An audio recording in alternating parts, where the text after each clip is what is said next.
Hi everyone, welcome. Best wishes to you all. So, who likes vintage scout knives? Raise your hand. Yes, I see lots of raised hands out there. That's a good thing.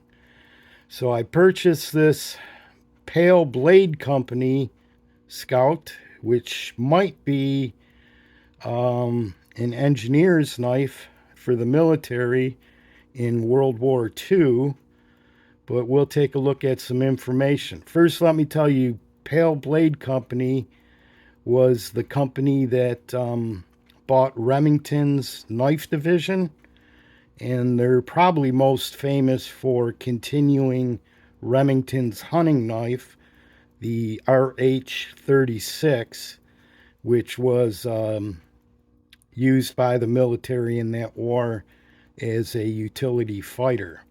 You can check out Tobias Gibson over at Knife Chats with Tobias, and I'm sure you will find one or two in his collection. And hopefully, he'll give us some more information in the comment section about Pale Blade Company, which, by the way, later changed their name to Pale Cutlery Company, if I can just talk.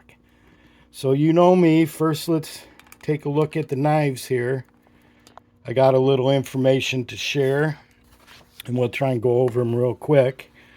In 1935, these two brothers, but that's spelled wrong because it's actually Malman, two L's.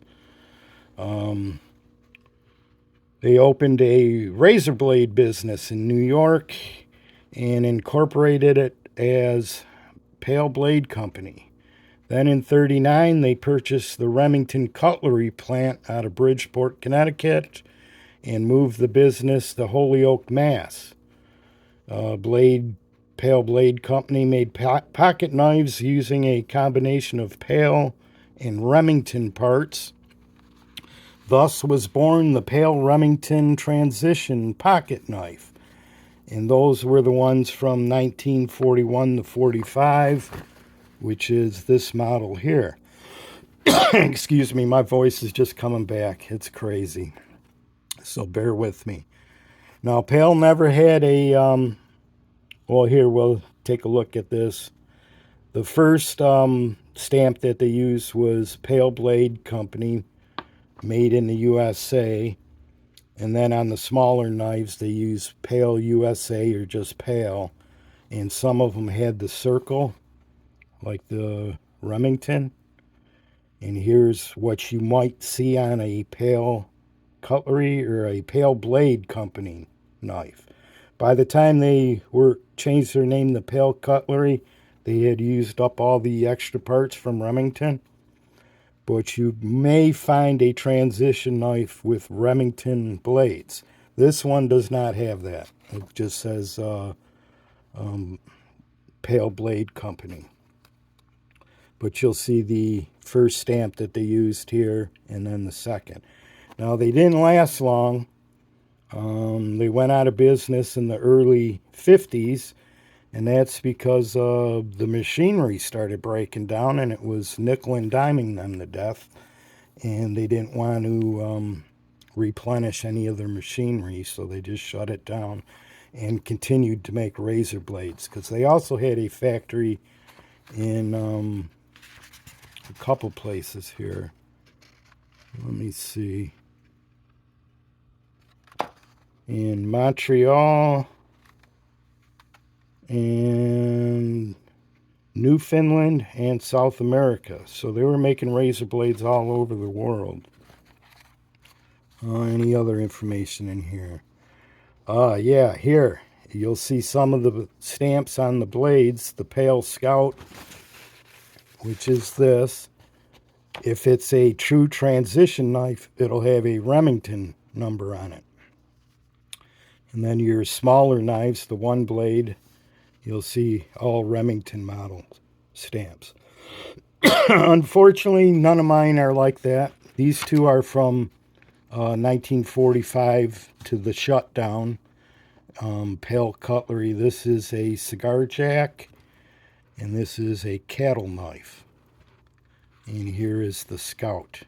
And you guys, this is like literally new old stock for a 41 to 45. And there's some information here really quick, and then we'll get to looking at the knife. I don't want to bore you with the info too much. But the reason why Remington sold their knife division was they got a contract from the military, and this guy believes it was because they wanted to use the Bridgeport, Connecticut plant. So they sold the company, and Pale moved it over to Mass. And Remington started making the model 1903 for the British government. And Pale leased a 100,000-foot factory in Holyoke. But down here during World War II, the plant was converted to make bayonets, sheath knives, the RH-36, and pocket knives for U.S. forces. Following the war, the name was changed to Pale and Personal Blade Company. Other plants were located in Montreal, Canada, Plattsburgh, Colombia, Buenos Aires. Yeah, right here. By 1945, the plant had been converted to peacetime products and expanded their product line. I'm going to lose my voice here. Product line to include many items that were unavailable during the wartime, since there was a large market. And somewhere around here you'll see carving sets, carving knives, kitchen knives. And that's all after 1945. And then over here, it's likely the sheath knife market was depressed after the war, since many servicemen brought their knives home with them. So there was no market for the RH-36 anymore. So that pretty much was ended by 1945. And you could see the company was pretty big here in 1946. And they probably would have kept going strong had the machinery held up.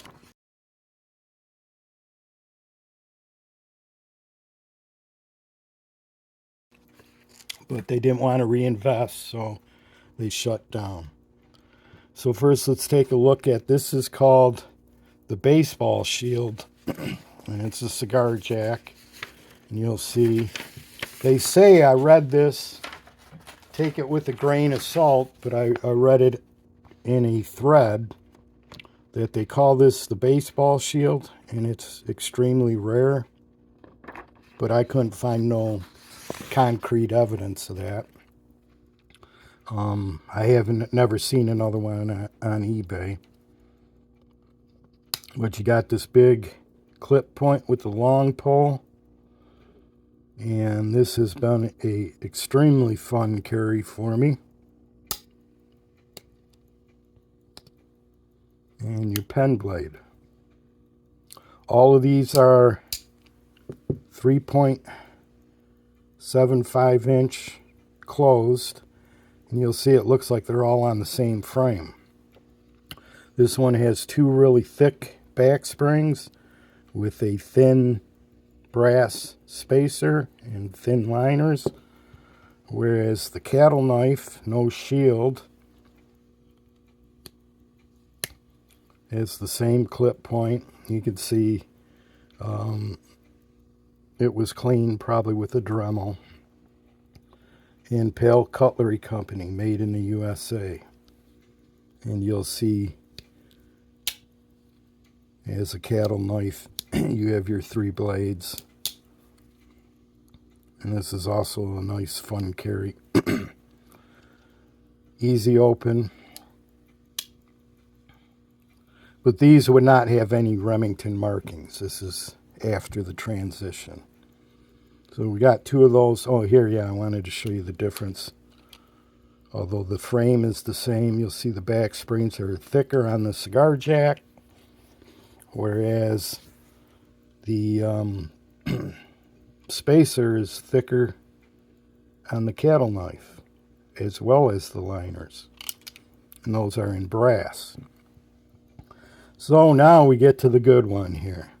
This is real Rogers bone, which was famous on the East Coast. Most of your knife makers on the East Coast of the U.S. got their bone from the Rogers Company. And it's always just gorgeous. Let me turn the light on here. And this is what it looks like with the light on.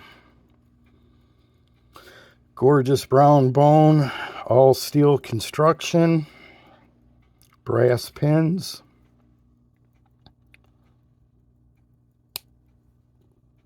And you'll see this one says Pale Blade Company, made in the USA. Look at that blade, you guys. It's a fingerprint magnet, and it's a 1941. My light shut down, but that's okay. I guess it's going. But, you know, if this was a true transition knife, so that's why I'm thinking it's closer to 1945, before they changed to this stamp.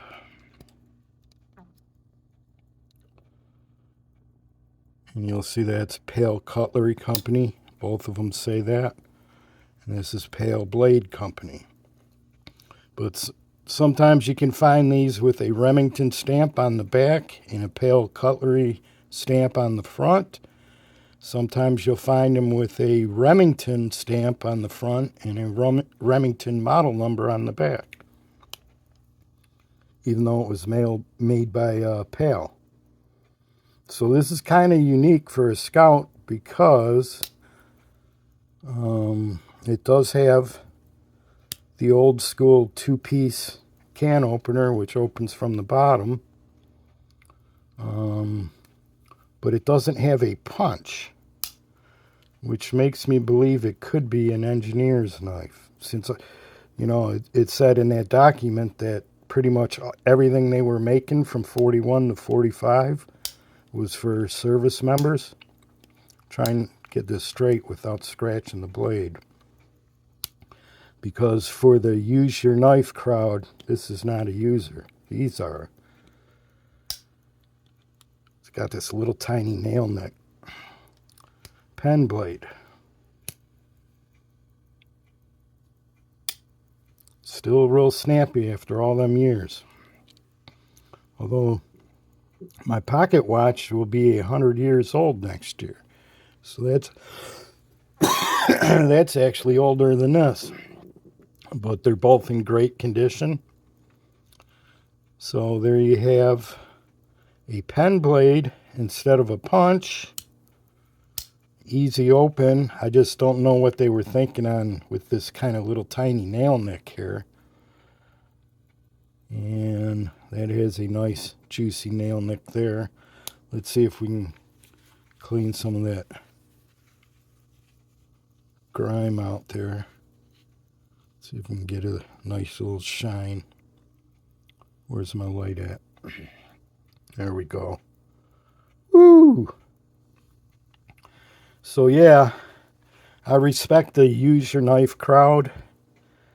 But, I mean, there's some things that just need to be preserved for generations to come. And I believe this is one of those. If you'll even look at the bail, clevis, shackle, whatever you want to call it, not a bend in it.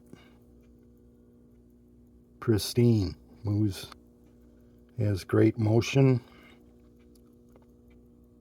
Oh yeah, the long screwdriver too. Long screwdriver cap lifter. This thing's never been used, and I don't know who preserved it, but I thank them very much, and I will do the same. And when my time is done here on Earth, someone in the knife community can buy this at a really nice price that will go to charity, and then they can pass it on to their grandchildren. There goes the light. I knew it was just a matter of time. So, but anyway, that's it, you guys. A very historic company, even though they were only around for, what, 13 years, 14 years? but they did what needed to be done. Remington really got, after they got that government contract, they really needed to build that rifle, but they also needed to keep the knife division going.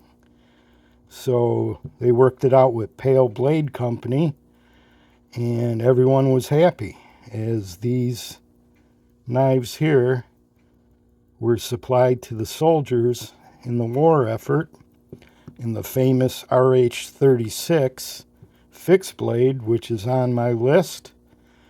One day I hope to get one. And like I said, check out Tobias Gibson over at Knife Chats. I'm sure everybody knows who Tobias is by now. So anyway, there you go.